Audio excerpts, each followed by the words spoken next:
প্রিয় দর্শক, রমজানের শুভেচ্ছা। আজ পাঠ করছি উন্নত জীবন গ্রন্থ থেকে প্রবন্ধ জাতির উত্থান। লেখক ডাক্তার লুৎফর রহমান। জাতির উত্থান। কোনো জাতিকে যদি বলা হয় তোমরা বড় হও, তোমরা জাগো, তাতে ভালো কাজ হয় মনে হয় না। এক একটা মানুষ নিয়েই এক একটা জাতি। পল্লীর অজ্ঞাত অবজ্ঞাত এক একটা মানুষের কথা ভাবতে হবে। মানুষকে শক্তিশালী, বড় ও উন্নত করে তোলার উপায় কি?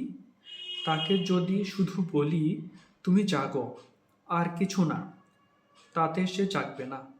এই উপদেশ বাণীর সঙ্গে অনেক কিছু জড়িত আছে, এইটি ভালো করে বোঝা চাই। আবার বলি, কোনো জাতিকে যদি বাহির হতে বলি বড় হও, তাতে কাজ হবে না। মানুষকে এক একটা করেই ভাবতে হবে। একটা লোক জাতির সহানুভূতিতে অনুপ্রাণিত হয়ে হাজার হাজার টাকা তুরস্কে পাঠিয়েছিলেন। তিনি যখন নগণ্য আর্ত মানুষের বেদনা কাহিনী গাইতে গাইতে ভিক্ষার ঝুলি স্কন্ধে নিয়ে পথে বের হতেন, তখন প্রত্যেক মানুষের প্রাণ সহানুভূতি, বেদনা ও করুণায় ভরে উঠত। এই ব্যক্তি কিছুদিন পর তার এক নিরন্ন প্রতিবেশীর সর্বস্ব হরণ করতে দ্বিধাবোধ করেন নাই। মানুষের এই ভাবের জাগরণ ও বেদনা বোধের বেশি মূল্য আছে বলে মনে হয় না।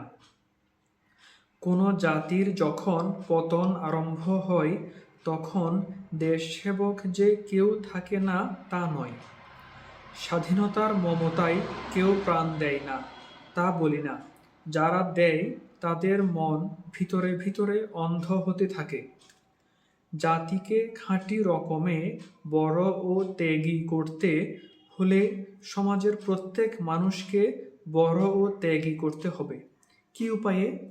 দেশের মানুষের ভিতরে আত্মবোধ দেবার উপায় কি?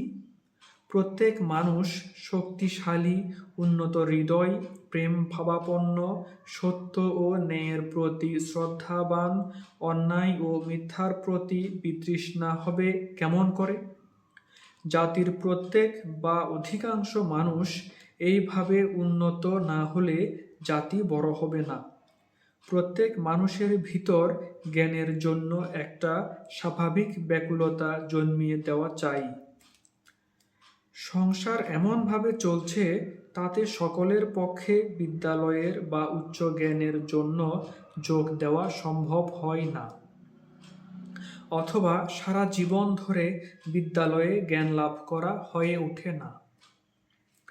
কেউ বাল্যে পিতৃহীন হয়, কারো পিতা জ্ঞানালোচনাকে বিশেষ আবশ্যক কাজ মনে করে ছেলেকে স্কুলে পাঠান না। কেউ পাঠ্যাভ্যাসকালে উদ্ধত ও দুর্মতি হয়ে পড়াশোনা ত্যাগ করে। কেউ বিদেশি ভাষার নিষ্পেষণে নিজেকে বোকা ভেবে পড়াশোনা বাদ দেয়। ৫,০০০ ছাত্রের মধ্যে ৫০ জন ছাড়া বাকি সব ছেলেই সময়ে জ্ঞানান্ধ, হীন ও মৌনমুখ হয়ে যায়। ইহা জাতির পক্ষে কত ক্ষতির কথা। মনুষ্যত্ব লাভের পথ জ্ঞানের সেবা। জীবনের সকল অবস্থায়, সকল সময়ে আহার গোসলের মতো মানুষের পক্ষে জ্ঞানের সেবা করা প্রয়োজন। উন্নত, ত্যাগী, শক্তিশালী, প্রেমিক, সত্য ন্যায়ের প্রতি শ্রদ্ধাবান মানুষ বিদ্যাহীন বা অল্প শিক্ষিত মানুষের মধ্যে পাওয়া যায় না।